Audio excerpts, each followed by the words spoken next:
Hey, everybody, welcome to episode 100 of the Woo! Office 365 Pulse. That means we have been here 100 times giving you guys updates of the Microsoft roadmap. That's very exciting. And this has been something that I know we love doing. It keeps us up to date on what's going on with the roadmap and allows us to kind of stay in touch with things. So super excited for our 100th episode. Hope to have at least 100 more. So happy to have the whole team here today, and we will dive right in. So I think it is Tamara's turn to go first. So we'll start with in development. And again, this means it is in development in the factory, getting developed, getting made. They're figuring out how to do it. So Tamara, what is going on in development that you are excited about? Well, there are a couple things, but I'll just take one. Um, Microsoft Teams anonymous meeting join across clouds. So this is going to be very important for our GCC, GCC High, and DoD customers because join meetings in other clouds anonymously from your Teams desktop app across clouds, and we'll be able to enabling this in three phases. First, commercial and GCC customers will be able to join meetings in GCC High and DoD clouds. Next, Microsoft will enable GCC High customers to join commercial, GCC, and DoD meetings. Then they're going to enable the DoD customer to join commercial, GCC, and GCC High meetings using anonymous join. And what this means is you don't have to sign in. You don't have to be a guest user in the tenant. It just allows you to come into the meeting. And there's a couple things you have to do, like you have to copy the link and paste it in a browser and do it through the browser. But now Microsoft is going to make it so you can do it through the desktop app. So that's going And to make that's it a kind of lot more huge. convenient. I see Yeah. Tom being confused there, and that's because he's never had this scenario. Is And he It's that's the enjoying okay, worst. my It is fabulous seriously thing? the worst. because Tom, what happens is when you don't, when this doesn't work, what happens is I'll be setting up a meeting and I'm not in the DoD. And I'm meeting with someone who is in the DoD. And I set up the meeting in my commercial tenant and they're in the DoD and they use their app. So they join my meeting. They get put in the waiting room and it says, we let them know you're in the meeting. But I join my meeting and I'm in my meeting and we sit there and they're mysteriously in a waiting room that doesn't exist. Oh. And then about 5 minutes into it, we're like, oh, I bet they didn't go into the browser as a Oh. guest, paste It's it, it's and the then worst. use the web. And so if you're not very careful to remember, okay, who is this person? Where did they probably start the meeting from? Because they have access to multiple tenants. And so if you're not catching this, a lot of meetings gets missed. And it's a very difficult user experience. So being Right. able to do it from the tenant is actually going to solve a lot of miscommunications. It just makes something that should be easier for users much harder because you do that once or twice for users that don't understand what's going on. I mean, it's a Right. security thing, so it makes sense that it has to happen the way it does. But you mess that up once or twice for users, they're going to be like, I'm not using that. Yes. So It's the worst. it's a very good thing. So I Okay. totally get why you're confused because you're like, what? So if you've Okay, never no, run that's into fine. it, if you've never run into it, you're like, this is the oddest thing ever. If you have run into it, you're like, whoa! Yeah, And the angels are singing. Yeah. like 60% of my customers are like GCC High customers, and it is the worst experience collaborating with them on Teams when you are in commercial. It just one of you basically is relegated to using the web. You just can't use your client. It's because Azure B2B doesn't work between the Gov side and the commercial side. That will eventually, but right now it doesn't. So their tenant, if it's sitting in Azure Gov, has no way to verify you, or your tenant has no way to verify them. It's like, again, as Jen said, the tech makes sense why, but it's still just the worst. Like, this Yeah. is the coolest update ever. In fact, why Jen was talking, I just emailed this to like 3 of my customers, like, oh my God! So for what it's worth, Jen, let's be clear. the confusion you were seeing across my face is like my resting confusion face, and that's more of a normal. So, don't think that was necessarily directed towards what was being said. It's just like, this is Tom. Say hi to Tom. Oh, no, it's just, I think it's great though, because it's so cool about our group because we all have different experiences. Because there's some, when you explain something that applies to healthcare or that applies to maybe something that's uber like straight to straight commercial, we probably haven't run into it yet because our focus can be so tied up right now, especially in DoD, especially Tamara. Like Tamara right now lives and breathes DoD. She could probably recite you the roadmap on DoD, which is wonderful, and I love her for it.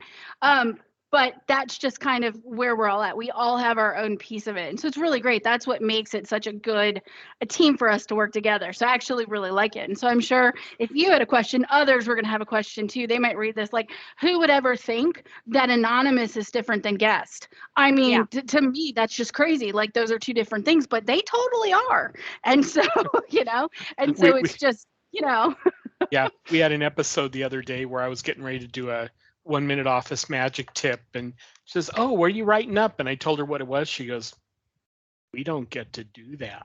Like, sorry about that. We don't get to do that yet. We don't get to do that yet. Give us about 6 months, we'll catch up. I call that imaginary lobby that people go to when they anonymous join incorrectly. I call that the oubliette, because there's no way to know that you're there. There's no way to get you out of there. It's an You're just oubliette. there. You're just there forever. Yep. So, oops. So that was my big thing.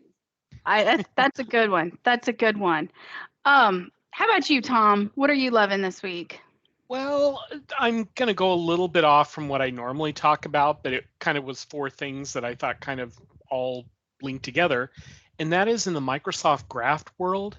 Mhm. They are now giving us some new connectors, and it's for Confluence Cloud, Confluence On-Prem, ServiceNow tickets, and ServiceNow catalogs. So basically, these graph connectors will allow cataloging of items.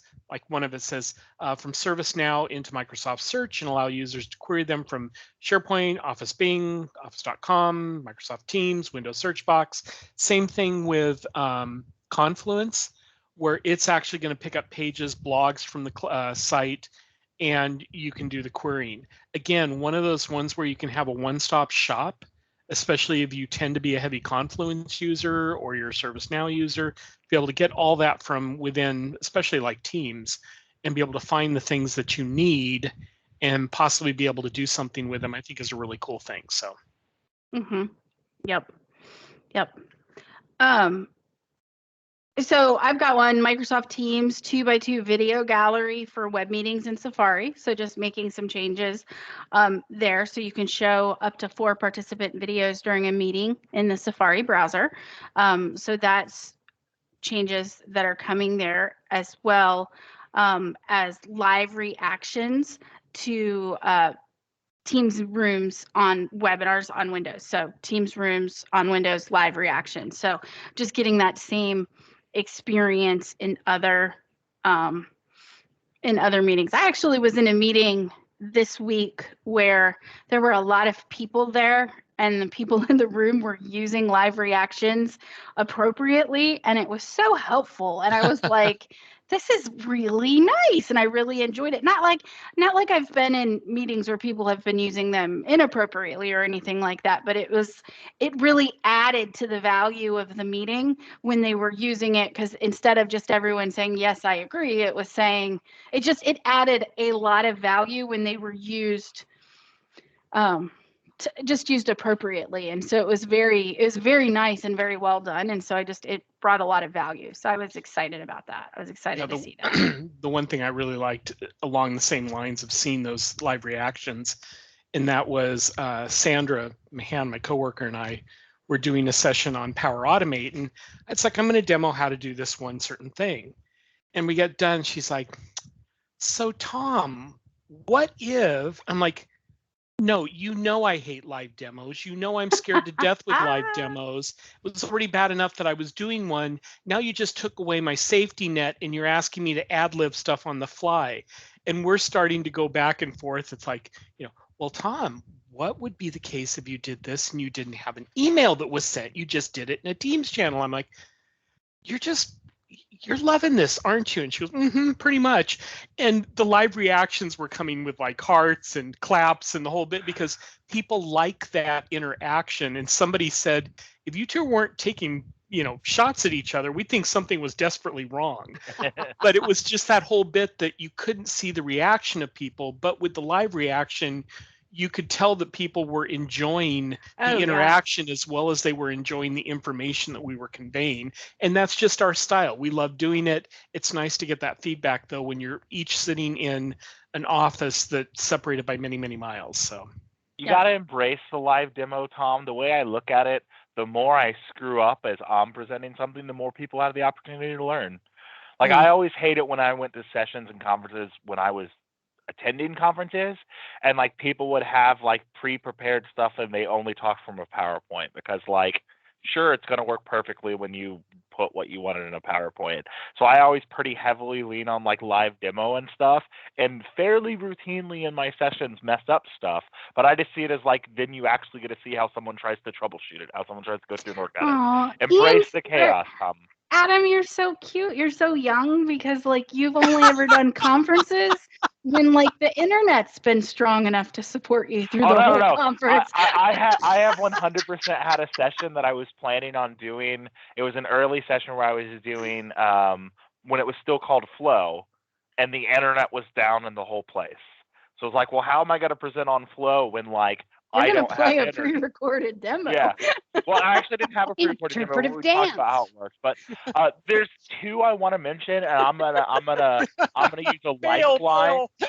I'm gonna use a lifeline for someone else who's smarter than me on this call. So the first thing I'll mention, there's a lot of cool updates coming to Compliance Center for insider risk management. I'm not going to enumerate all of them. There's seriously 4 or 5. If you remember from us talking previously, if you have experience to it, the insider risk management stuff is all about if anyone internal to your organization is exposing stuff they shouldn't do. Specifically, normally it's like if someone's harassing someone sexually or something like that. A lot of the stuff is basically to root out behavior that you could be liable for as a company that people shouldn't be doing.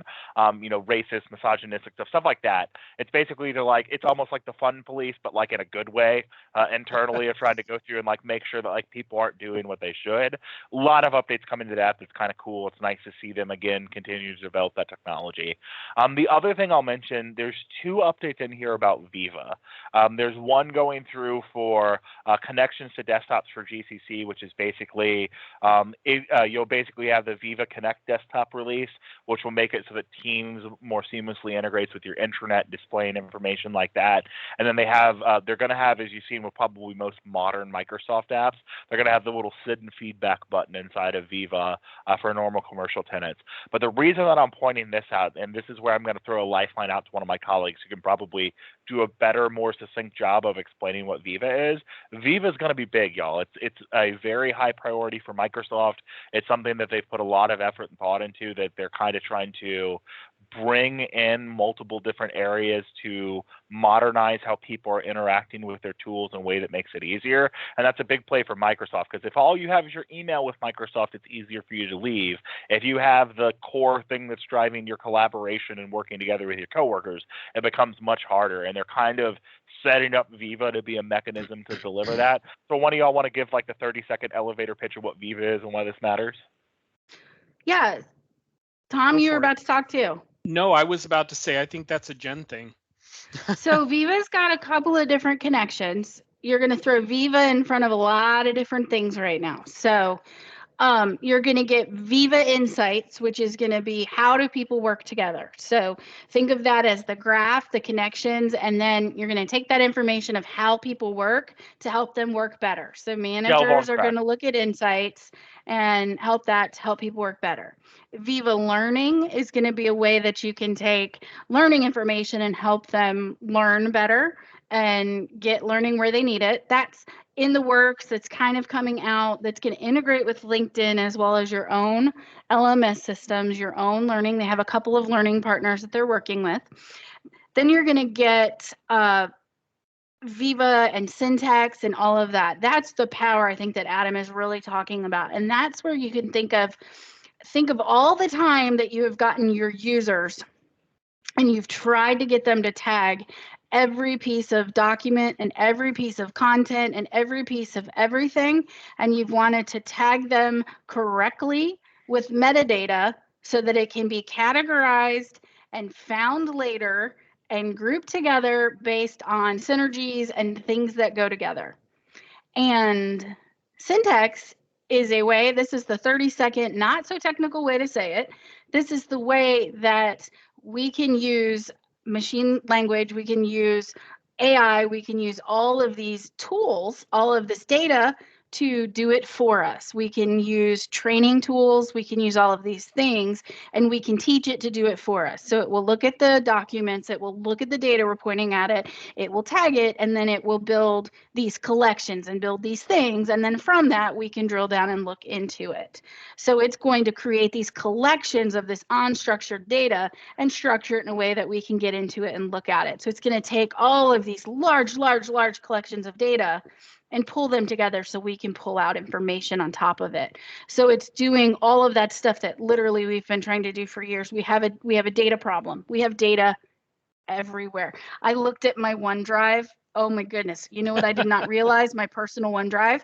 I realized that on my personal OneDrive that over the last couple of years since I've been married, my husband just keeps throwing storage at it and just keeps paying for it.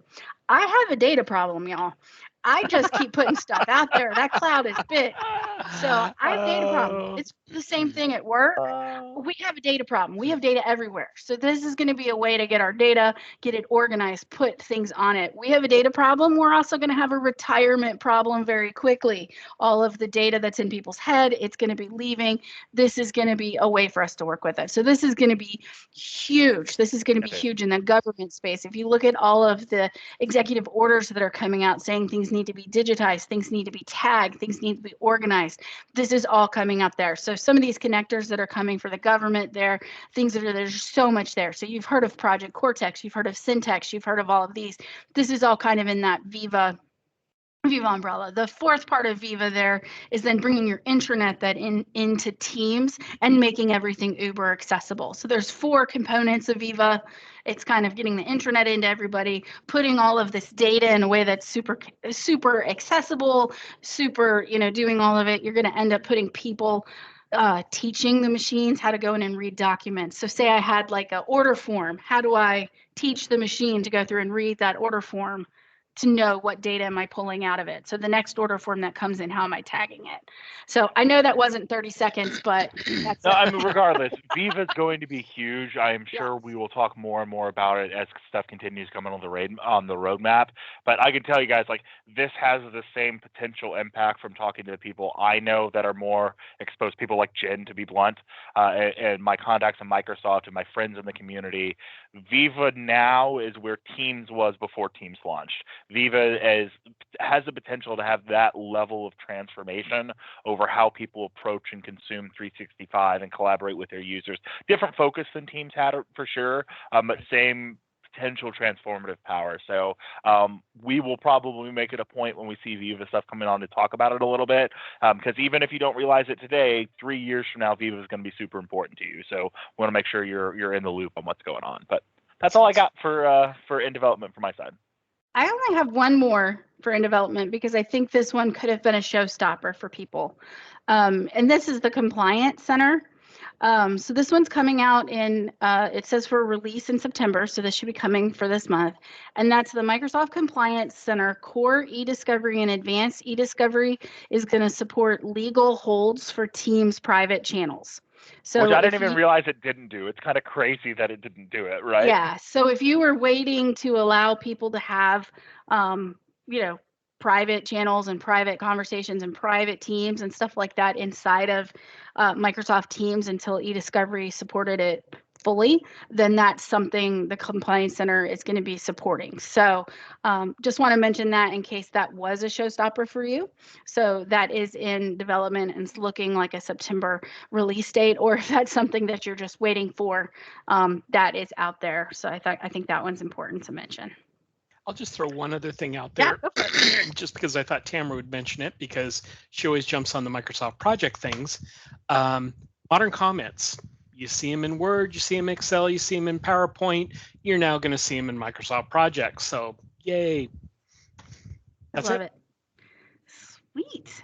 All right. Rolling out. Tom, since you're on a roll out. Since I'm on a roll, I see what you did there.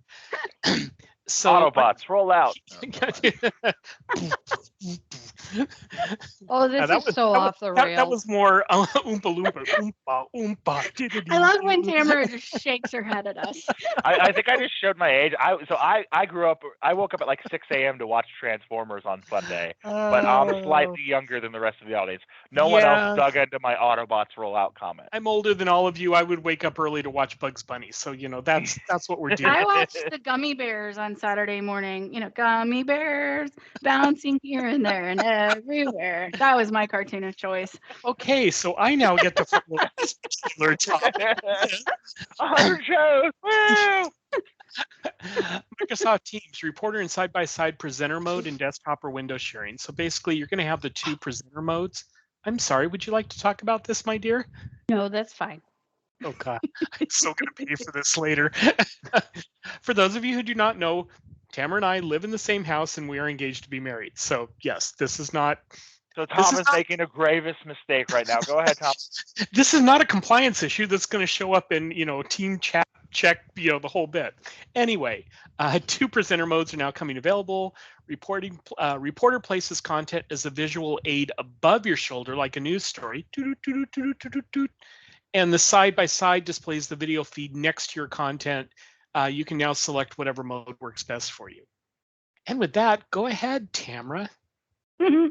Please tell me you've got something else you were going to talk about. I know there's another one you want to talk about there. I see it right there and it screams Tamara. Microsoft Teams is going to allow you to disable and enable all attendees' videos for GCC High and DoD, and also to disable and enable a single attendee's video in GCC High and DoD. I cannot tell you how many times I've been in a meeting and all of a sudden someone is front and center and they're obviously not paying attention.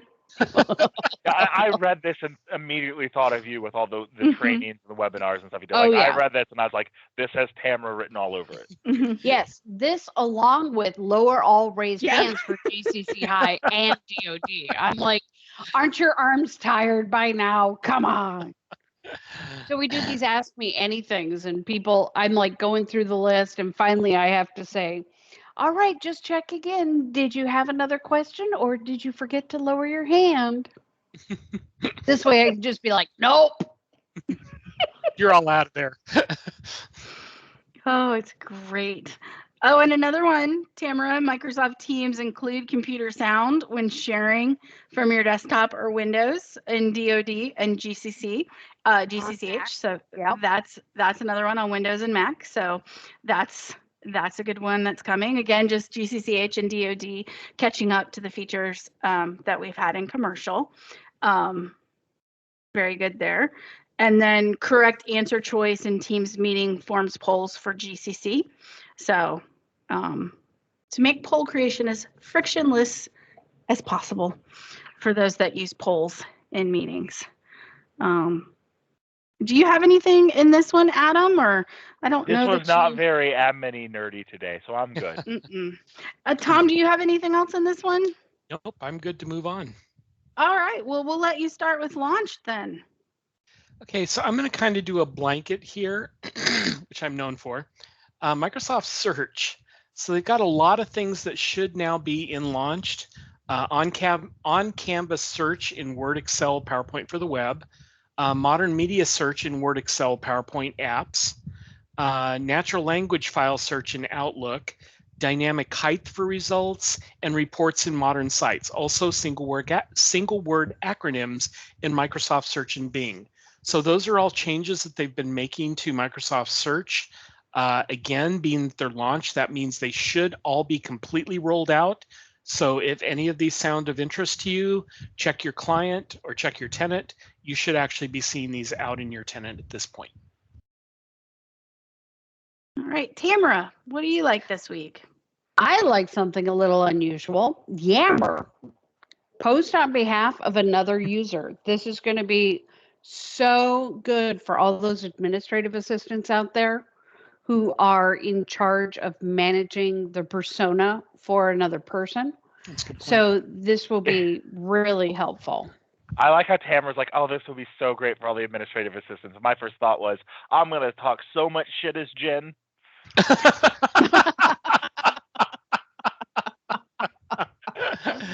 Oh, Permission denied. delegation, no. Yeah. Yeah, poor Jen had to deal with me reporting to her for like a year and a half, longest I year loved and a it. half of her life. No, I'm kidding. Loved it, Adam. Loved it. I'm gonna point out one thing here. I've talked about this in our previous shows. So all this is really announcing that it's actually officially launched now. But I see this as actually a huge game changer for a lot of people. So I'm still going to spend the time to talk about it.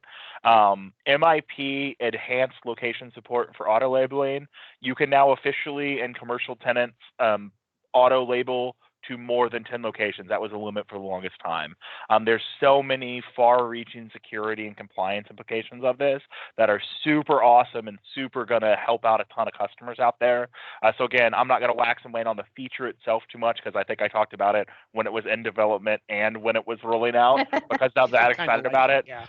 But just know that it actually has reached the launch phase.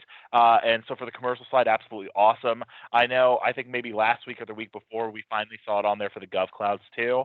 So like genuinely as someone whose life has largely become security and compliance side of 365, like this is going to be huge and it's awesome. So excited to see it. Yep.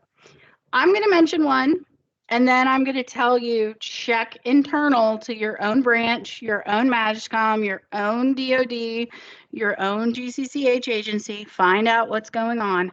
But live events in Microsoft Teams are now available in GCCH and DoD. Now, that does not mean they're just there and they're working. I know every branch, every tenant is going to be a little bit different. There's governance to be figured out. Everyone's going to be handling scheduling a little bit different. So please go and check, find out. I know Tamara's hosted, I think, at least 2, if not more, webinars for different branches in the last week about what's going on. They're figuring out their governance. They're figuring out how exactly they want to deploy it in terms of how they get scheduled, how they help support you when you're doing these live events. But they are there and they're available. So if it's not available for you yet, it should be coming soon. Check with your IT departments, check with whoever you need to. You could probably reach out to Tamara even, and she could get you pointed in the right direction for where you need to go if you need help. Reach out. You can get the answers, but that is available now in your tenant. So I'm really excited. I know a lot of people have been looking forward to that. So that should be there now. And the main concern that people are having in the Department of Defense and GCC High around the governance for live events is the fact that right now you can have 50 simultaneous events.